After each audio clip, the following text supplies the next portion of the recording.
Well, the Oklahoma Sooners have multiple upcoming potential commitments over the next couple of weeks, all the way through the end of July, going into August. And it's something that we have to talk about because I think there are some commitments that we really haven't potentially talked about for Oklahoma and players that they are in for. And then, of course, there's the guys like Nwaneri that we've talked so much about. But, guys, before we dive into it, before we talk about it, go ahead and hit that like and hit the subscribe button. Jump down the comments below and let me know what y'all's thoughts are. Who do you guys think Oklahoma ultimately ends up landing, and how many commitments do you think Oklahoma has going into the month of August? Additionally, guys, we are really trying to make a push to grow our podcast platforms, whether that's Apple, Google, or Spotify. So go ahead, jump over to any of those platforms. The links will be down in the description below. Go ahead, jump over to those, give it a thumbs up, follow, like, review, whatever they do over there.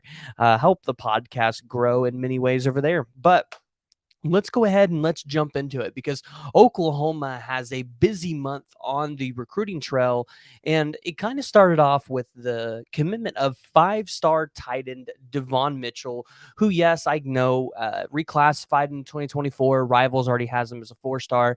I don't believe 247 or On Three will end up moving him to 2024 until probably their next refresh, because I don't think it becomes official until August. So I don't think we're going to get to see what he looks like in terms of a rating from On Three or 247. And you guys know my thoughts. I think 247 actually has the best evaluations.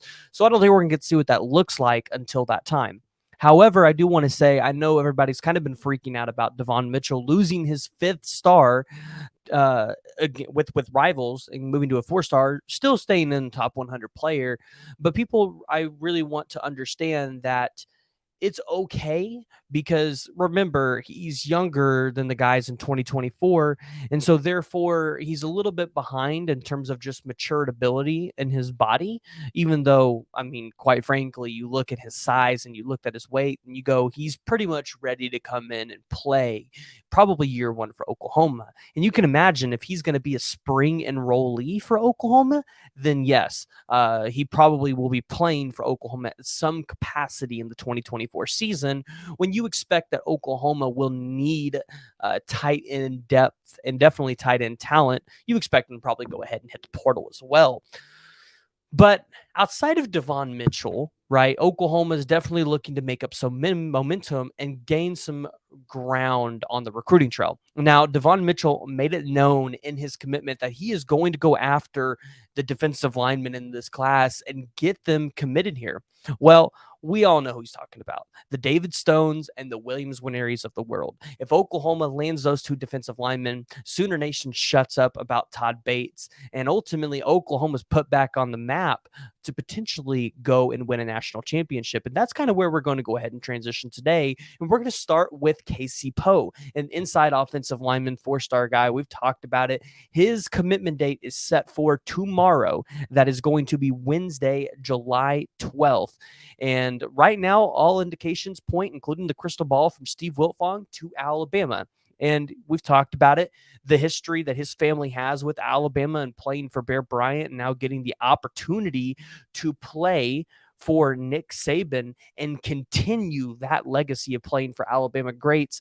I mean, it's kind of hard to turn down. And I think a lot of people are underselling the value. I mean, I get everybody's like, well, why can't Bill Bedenbaugh land more guys? And he's the best developer. He puts a lot of guys into the league. What's wrong? Well, remember, Alabama puts just as many offensive linemen into the league. They might not be earning the contracts that Bill Bedenbaugh's guys are, but they're going into the league. And Alabama's won some offensive line awards before, so it's not like Casey Poe is picking Texas Tech over Oklahoma. At that point, you might kind of scratch your head and go, why?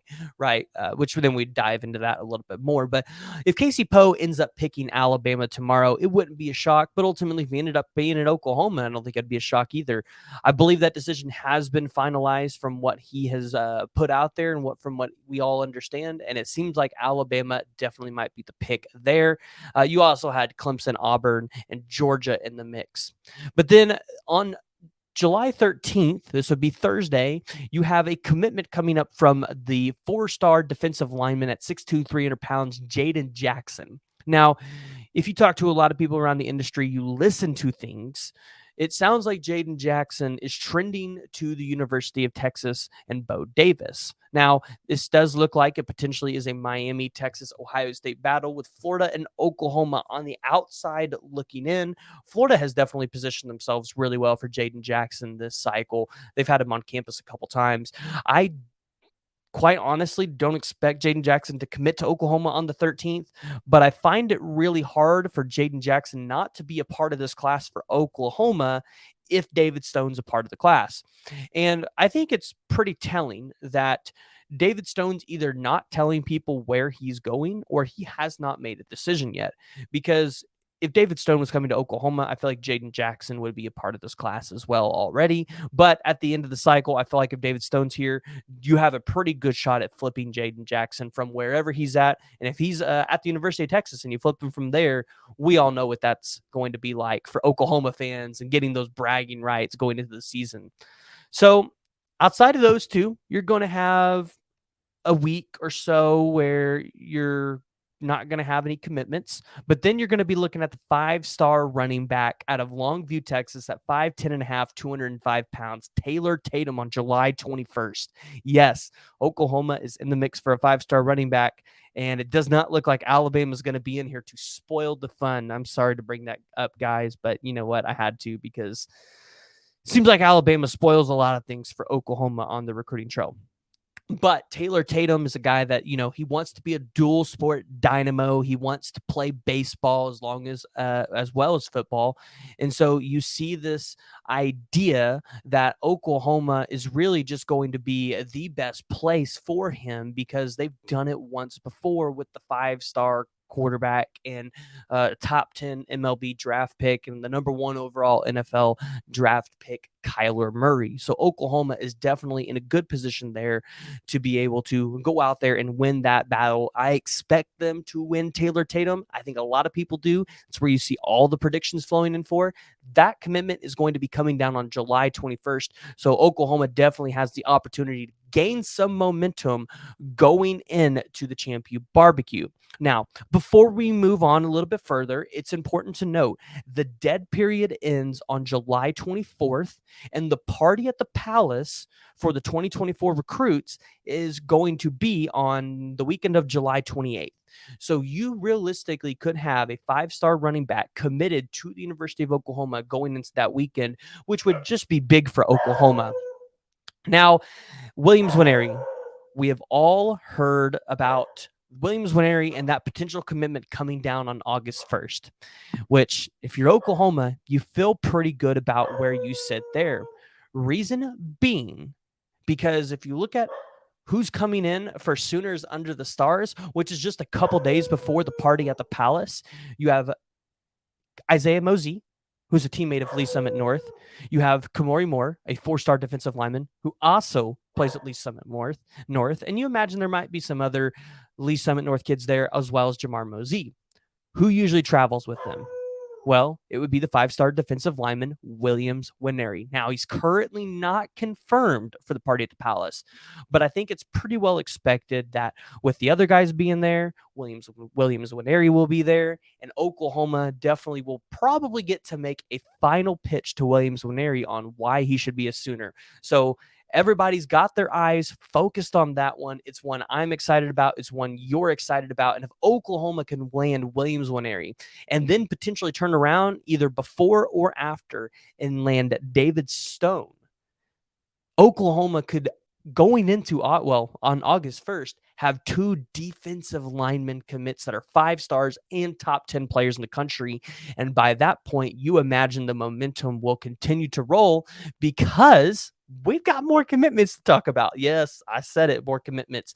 On July 31st, you have Mykel Patterson McDonald, the 3-star. He's actually officially listed as a 3-star according to 247 now. 3-star safety out of Oklahoma City, Westmore High School. He's already got one prediction in favor of Oklahoma. Todd Bates is doing his thing with Mykel Patterson McDonald. And you know what? You expect that to be a commitment there.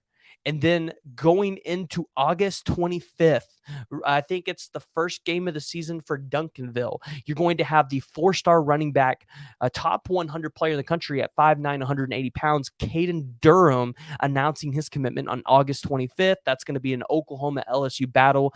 You see track primarily being a main driver here because Caden Durham does want to run track and field. So another guy that wants to be a dual sport athlete in college, going to be extremely important for the Oklahoma Sooners to come out here and try to win this battle, because then that solidifies your running back room for 2024. And ultimately you land another Oklahoma legacy kid that currently doesn't live in Oklahoma, but you kind of want to be able to get those guys committed here if possible, right? So that's going to be the David Stones, the Mykel Pattersons, the Caden Durhams of the world, the Xavier Robinson, who you already have in this class. So Oklahoma is shaping out to play really well there. Now, the last one that we have to talk about that is currently scheduled to on commit watch that not a lot of people are talking about, and that's going to be the 4-star linebacker Braden Platt out of Yelm, Washington at 6'2", 240 pounds. Now, you look at what Braden Platt has been able to do in high school, and Braden Platt's kind of impressive. Now, he has officially visited Oregon. He's been to UCLA. He's unofficially visited Michigan State. And you would imagine the 3 schools, if you're Oklahoma, you have to watch out for Oregon and UCLA. Now, Braden Platt competes in track and field. He does shot put as well. But as a junior, he ran a 100-meter time of 11.9 and 11.14 and won the Washington 3A shot put championship with a 61.10 and finished second in the javelin with a 2.16 nothing in May 2023. So Braden Platt is a guy that with any program could come in and probably be a Power 5 starter right off the bat. Now, with Oklahoma, I don't see it being a concern if you lose Braden Platt here.